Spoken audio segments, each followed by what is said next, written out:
here at our inaugural session of the Land Pioneers podcast. Super excited to bring to you Max Shifman, who I've known for probably about a dozen years or so. And he's extremely impressive in terms of how he's progressed his career to where he is today. So just a little bit about Max.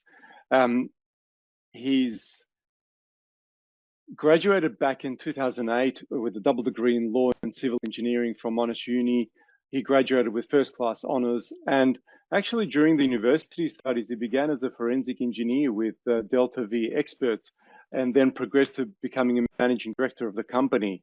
And then by 2010, he decided to venture into property development at a company called Intrapac, where he first started as a development manager and then progressed quite rapidly to becoming the Chief Operating Officer of Intrapac by 2015, and now has been the Chief Executive Officer since 2022.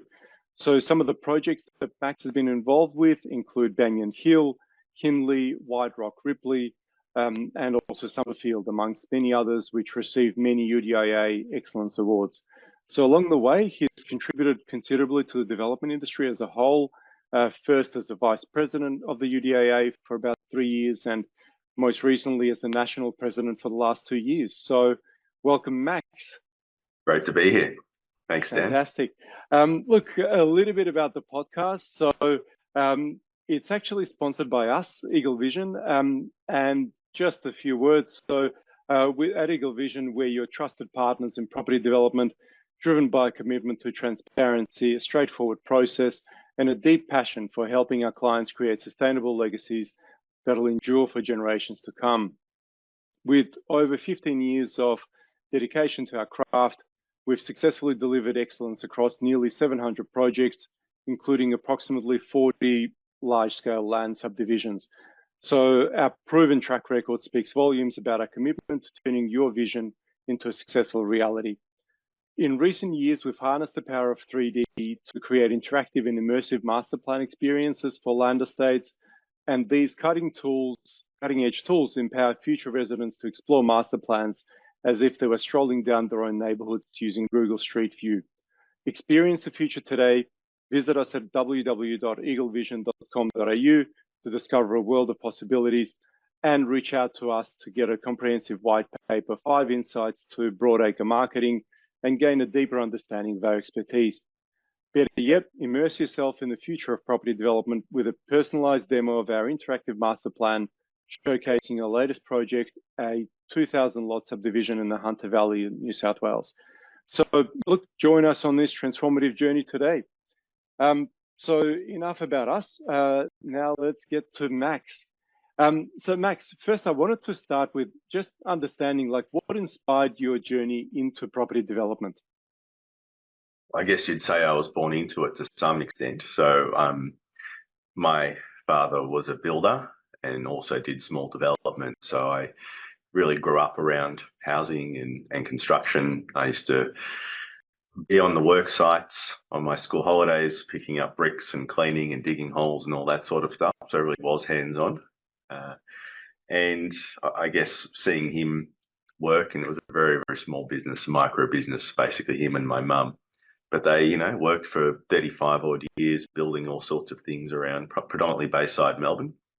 And that was sort of the thing that inspired me. And it was funny because originally I wanted to sort of join their business and said, why don't I work with you? And they just said, no, go to university, study, be a lawyer, the old sort of, ethnic Jewish thing.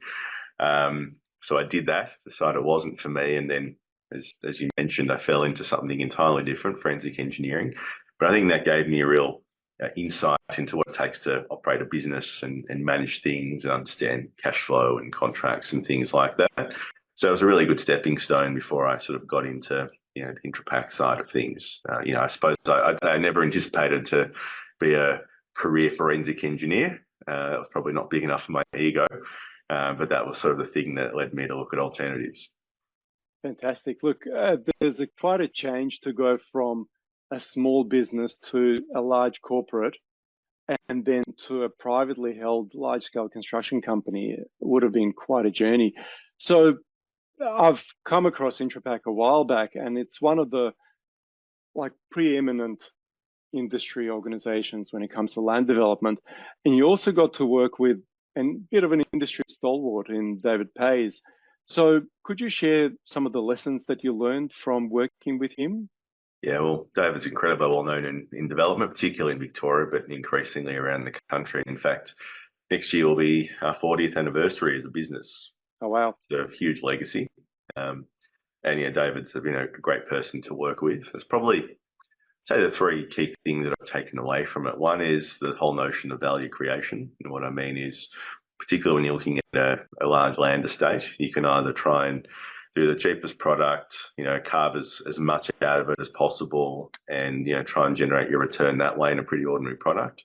Or you can invest a bit more in the open space and the landscaping and the quality of the housing and generate that value over time. So you give a little bit in the short term or you invest a bit more earlier, then you get it back in droves later in the project. And that's really been one of the things that's driven my philosophy, having worked with David.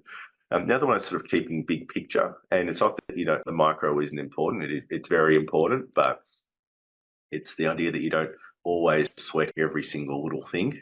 It's probably the thing that differentiates us from the authorities that we deal with all the time. They get really focused on micro relevant issues, whereas we've got to think about the outcome that we're trying to achieve. And sometimes there's different ways of getting there. So having that big picture focus is really good as well. And the third is probably the importance of relationships, with our joint venture partners, with our key consultants, obviously with external stakeholders. That's something that we've worked on a lot as well. And those are things that have really driven me in my career as well. Brilliant. All right. And so then let's start talking about some of the projects. So Summerfield was one of the earliest projects we worked on with you guys. And what are some of the aspects, I guess, of that project that you're most proud of? Yeah, well, to some extent, Summerfield was my training ground. And I was very Right. lucky to be involved in a big project like that. It was one of the first things I got my teeth stuck into. And there are so many wonderful things about it. But I think that the thing that really differentiated Summerfield at the time was the quality of the open space network. And it wasn't just the fact that there was so much of it, but it's also how much we invested in it. Again, you had a council contributions plan that had a relatively modest requirement for open space, and we massively over invested in that and exceeded that because it creates such a wonderful place. And that was, the formal open spaces, some of the less formal open spaces, the entry statements, the streetscapes, all of those things. And you look at it today, more than a decade after we started it and nearly 6 years since we completed it, just looks fantastic. It really does. People love living there because it just feels so great. And it's all those, those elements that we talked about. Probably the other thing that I really loved about Summerfield was it was actually the genesis of our medium density business, Avant Townhomes. So that was the first project where we went from sort of effectively pure land development to thinking more about medium density. And that came up for a number of reasons. But one of the things was just understanding how there's an increasing preference to a bit more of a turnkey style product for consumers, and it is also an affordability thing. And as we go into an increasingly challenging time with housing, that affordability equation is really critical. So we made an investment early on in trying to understand how to do density well, efficiently, high quality, obviously fit for purpose depending on the context. But that was a really key learning for us at Summerfield, and we've expanded that substantially since. Yeah, brilliant. And Summerfield, as opposed to some of the other projects, is probably a little bit more infill because it's closer into some of the, I guess, facilities. So yeah, how did you guys go integrating? Yeah, sorry, it's a much more established suburb. So sometimes people don't know us think we're another sort of greenfield developer. We're sort of more of a greenfield developer in really complex brownfield situations, if that makes sense. And Keysborough was a great example of that. Keysborough South being the middle of an established area, so you were dealing with a lot of existing complexities, particularly around the road network, around drainage, a whole bunch of other things that you don't necessarily deal with when you're doing pure greenfields. So even though it presented like a cohesive greenfield estate, it was actually very complex to pull together, particularly with lots of different landowners and existing infrastructure we had to work around. So the fact that it came up so well was, you wouldn't know that that's what we were dealing with at the time.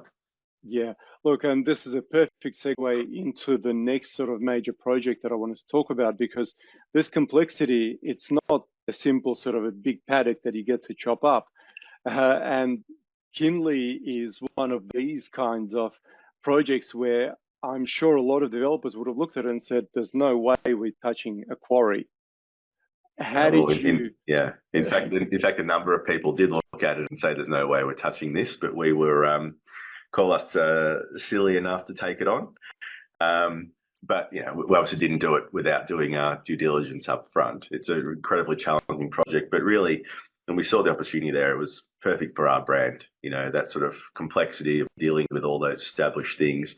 Layer on the fact that you have a major rehabilitation project out of the quarry, but it was something that we thought we could manage and generate some serious value out of. And we're incredibly proud of the first stages that we've now completed. We're still working through some of the other remaining planning matters for the balance of the site, but we've also almost finished filling the hole, which is quite extraordinary.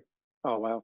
Have you been able to unlock any sort of uniqueness to this site as opposed to some of the others you've worked with? Oh, absolutely. I mean, one of the things that really sets Kinley apart, and it's a positive and a negative, is the topography. It's actually quite steep, and a lot of land these days, particularly in Melbourne, hasn't been known to be steep. There are a handful of pockets around the place, but generally speaking, most greenfields is, the north and west of Melbourne, or the southeast, which is very, very flat, really sort of simple to develop. The site here has been a lot more complex, so a lot of retaining walls, thinking about orientation. We've been able to utilise the rock that we've won on site through the earthworks to actually create retaining walls, which give it a beautiful, unique sort of feature as you drive into the first stages. Got an unbelievable set of design guidelines, and that's been reflected in the display village that we've recently opened. And those sorts of things we're carrying through, and that's before we even get to some of the heritage assets which are on site. And we'd really love to unlock a few of those much earlier, but it's funny, you do projects like this, and it's usually the red tape that prevents you from doing the really cool stuff when you want to do it. I always have the philosophy of trying to bring things on as early as possible, and it's sort of external factors that prevent you from delivering that. So it's an unbelievable project. It's going to be a legacy for me. I'm very excited to keep delivering it. We just need a little bit more progress, let's say, from our external friends to make it happen. Sure. Look, and I guess leading to that with external friends, over the last couple of years, you've done a lot of advocacy work as a national president for UDAA. Talk about some of the challenges and maybe how your work sort of connected private developers with government and that kind of thing. Yeah, look, it's some level privilege to do that. It's a role that I loved doing. I sort of missed already, albeit I do enjoy having a bit of time back in my day. It's a very, very time-consuming role, and probably more than you'd anticipate going in, and certainly from the outside. I guess I'd say that I learned a lot about dealing with government and external stakeholders, but the thing that really struck me was you sort of have this perception that government's a bit disconnected from reality on the ground, but I learned directly that that's absolutely right. And I don't think they're getting great advice a lot of the time from external stakeholders. And probably the thing I brought to it was, firstly, a level of direct knowledge, because I am actually a developer dealing with these issues day by day across 5 states and territories, different planning systems, different councils. I know exactly what's going on, as well as what my peers tell me. And I think I brought that knowledge with a level of frankness that a lot of them weren't used to, I would say. And, I suppose it's hard to say exactly how much you influence decision making, but I would say, particularly at the federal level where I was involved more at EDA National, a lot of recent announcements from the federal government, certainly in terms of at least direction, borrow very heavily from our policy platform. And so I think that's a good success. Now, where I remain constantly, call me skeptical, cynical, is the actual implementation, but at least they're talking about things in the right sort of way. And the fact that housing affordability is become a national conversation for the first time in a long time. So that's, been something that we've been talking about for ages, but now it's actually on everyone's mind. And so we've got a great opportunity in the industry to really influence how we deliver it. We've got a vested interest, a mutual interest with government to actually make it happen. Hope that we can get there and deliver the sort of housing targets it's trying to set out. Yeah, look, and conversations perhaps is where it starts. And hopefully from there on, maybe some actions can be taken, because politicians, especially the ones that are leaving the building, they often do make speeches and set targets. And I'm curious, I suppose, your thoughts on some of these targets that have been set out. 800,000 homes in 10 years' time. Is that realistic? In short, no. It's not going to happen. You can mark my words. And it's sort of not a laughing matter because we kind of have to do it, right? But at the moment, I would say that the settings that have been brought in to actually achieve that goal aren't there. You need a lot of little things to happen along the way. And sort of what I said before, that there's a bit of a focus on the big headline. You know, we want to do this. Okay, that's great. Let's talk about the next level of how we actually get there. And that's where, you know, the industry bodies can really talk about what it takes to deliver some of these things. I'd say at the moment, particularly in Victoria, government policy is a bit disconnected from the affordability equation. So it's one thing to say you want to have 70% of housing in infill areas in mid to high rise buildings. It's quite another to say that's actually feasibly deliverable by industry, whether it's based on price point Planning controls. Planning controls, or whether it's the availability of builders. These are all things that need to be worked through to have a chance. And look, with the particular target in the housing statement in Victoria, got 80,000 homes that they want to build per year for 10 years. Put that into context, the best we've ever done in Victoria is about 62,000 homes in any given year. So we've got to add 30% to that, to the peak, and then maintain that rate for 10 years. I think that's fanciful at the moment. I wish we could do it, but I just don't think we're going to get there. Yeah. And is it possible that maybe when some of the big build projects stop and maybe some builders become more available, because I know that trades have been incredibly difficult to obtain? Look, that's a big part of the picture as well. Labour supply, labour cost and productivity generally have been huge issues for the whole of the industry. I'd say even more acute in that sort of commercial construction / subdivision space, because those are the skills that are more directly linked to the infrastructure projects that are being run by governments. And, there's talk at the moment of some of those projects being put on ice or deferred or even not happening. But you've already got so much baked into the existing pipeline that's too far gone that has to get through the system first. And, we've got an infrastructure program that probably speaks for the next 4 or 5 years, even if you don't start anything new. So You're not going to see that sort of pressure come off for some time, and that's labour, and it's also materials as well. Let's not forget that a lot of things are against meeting those housing targets, and a lot of it is because of government decision making or investment. Sure, fair enough. All right, so let's step away from that and talk about sustainability. It's a bit of a passion of ours to understand how large-scale developers are addressing that, because we're leaving footprints for many, many generations to come. So how does Intrapac address those? Yeah, well, we've always seen that sort of sustainability equation as a core part of what we do. And it's not all altruistic. I think consumers these days are expecting more and more of that as well. So there's a real commercial advantage if you're able to deliver the sorts of things that people want and expect. And there are several ways you can do that. Probably the most visible way is to use some of the accreditation tools that are available out there. So we were very early adopters of the Enviro Development tool that EDIA runs. We've had 7 projects around the country accredited under that program, and once you see the logo, you know that it's not just meeting the minimum requirements; it's actually exceeding many of those things. And we've also recently had Kinley accredited as our first Green Star community. It's a 6-star community, which is world leading. So congratulations! And those are choices we make. They're not easy or necessarily cheap things to do either. Particularly, we talk not only the application process, but the things you have to commit to along the way to make it happen. And with land development, sometimes you can't see what we're doing because a lot of it's sort of underground, or it's in plant selection, or it's in the design controls. Orientation and everything like that. Exactly. So it's not automatically obvious what we're doing compared to, say, a big commercial building where they'll have a neighbour's rating and you can point to certain things. So we've always chosen to, push ourselves on those accreditations, and those systems also tend to evolve over time. So if you keep doing them for new projects, then by default, they sort of get more stringent over time. So that's something that we've always done. And look, David was doing things informally before they became formal. I mean, to give you a little example, at Summerfield, we were one of the first projects to put third pipe in when it wasn't even a mandatory requirement. These days every project has third pipe where it's got access, but we actually chose to bring a pipeline from the Eastern Treatment Plant all the way up, so we could have third pipe in Summerfield. And this is back in 2011. And in fact, Wow. the irony was we paid for all the infrastructure up front. Still took about 6 years after we'd built it for the water to actually come down the pipeline. So we did it at great cost.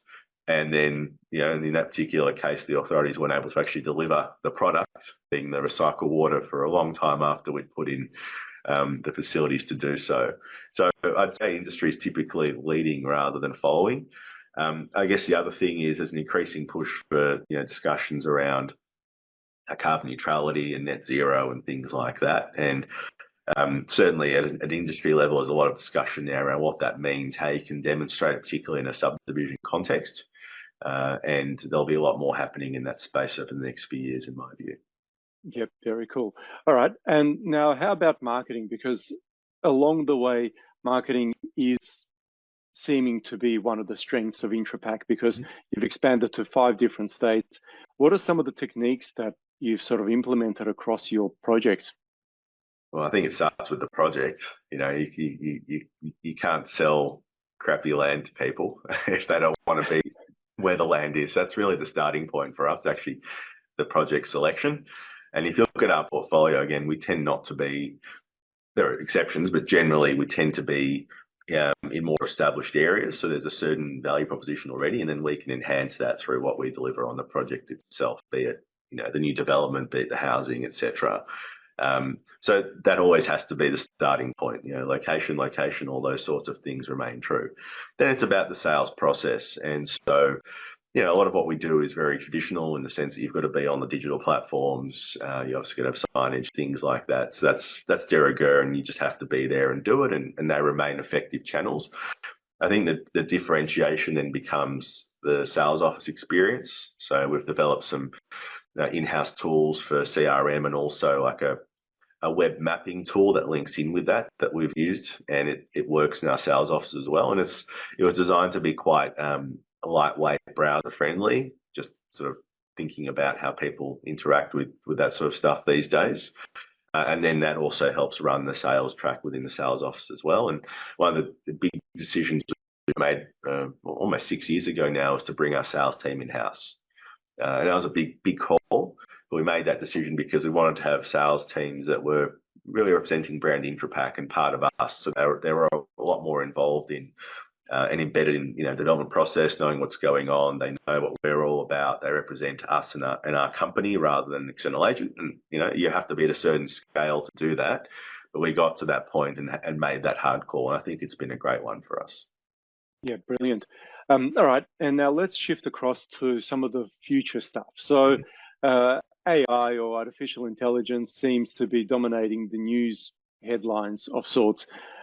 Do you see that having a bit of an impact on land developments beyond just content creation? Yes. I mean, I've enjoyed creating some strange images on DALL-E for various presentations and things along the way. Just put in your prompt and it's great. Look, it certainly will. I think we're very early in the cycle of understanding where it can actually fit in, but it's something we're actively exploring as it happens. So I think some of the early stuff it might do will be in relation to that sales and inquiry process, chatbots and knowing how to answer frequently asked questions, things like that, in a more friendly and accurate way, particularly for larger projects when you will have that sort of continued inquiry, particularly at busy times. We'll be able to ameliorate some of that through some of these tools. I'm still not sure where it'll end up in terms of design. I know there are some companies out there trying to automate design and things like that, and I think it'll work to an extent, but the constraints and things that come across every site tend to be very different. So I'll be interested to see how that starts to sort of roll out and whether it can accommodate those various things along the way. The thing that I've really been wondering about is whether AI will have a role in the assessment process on the other side, because that's one of the areas where we struggle the most as the industry, just getting through planning approvals, engineering approvals, CCs, all this sort of stuff. And so much of it should be fairly mechanical, I would have thought. It's more a capacity and time thing than it is that you've got a fundamentally wrong plan. And so a bit like you hear stories of radiologists these days having AI tools which are as accurate or even more accurate than them, I wonder whether you'll be able to upload plans into a system at some point at the council, and it'll flag all the issues, but give you a 90% tick off straight away and make that process much more streamlined. Or it might be something we use before we lodge something to test whether there are any issues with it. I think that's a really exciting possibility. I haven't seen anyone doing that yet, but I could see that really changing the game in terms of unlocking supply over time. Yeah, look, and I imagine the government's having the funding to be able to create and invest into the development of a tool like that could have massive ramifications across the whole industry. But time will tell. Will lead it. It'll be private sector led. Well, we will be yet to see. But all right. So, and finally, so what excites you most about, I guess, the future of land development and where you're seeing it moving forwards? Yeah.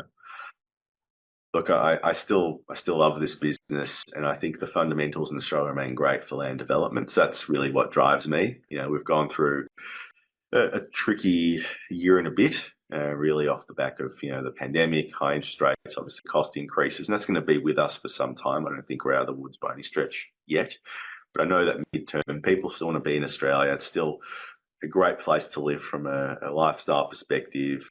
Even though there's talk now of pulling back a little bit on the high migration that we've experienced the last sort of 12 or so months, it's going to be relatively elevated. I think it creates an enormous opportunity. So I'm excited about the general prospects of land development. I do find it kind of ironic that we've got so much land in such a big country, and yet we have some of the most expensive development land in the world. So I think that's something that we have to try and resolve to remain an attractive place internationally.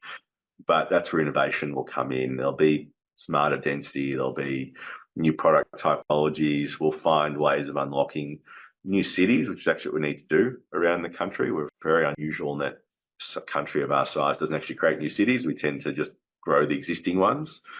And if you look at how Europe's grown, or the US, or any sort of China these days, it's all been a series of more new cities and being able to do them greenfields and better, rather than having to try and retrofit.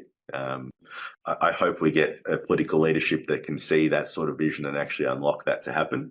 I haven't seen it yet, but I think that's where we need to get to into the future. And what a privilege it would be to be given the opportunity to design up a new building, a new city. A new city, like the latest version of City Skylines or whatever it is, but make it real. I mean, that'd be very, very cool. But sort of the barriers in the way of doing that are pretty substantial. Yeah, absolutely. Look, just wanted to obviously thank you for your time. You've got a pretty busy schedule, so I really appreciate it. And look, ultimately, to all the listeners, thank you so much for listening to Land Pioneers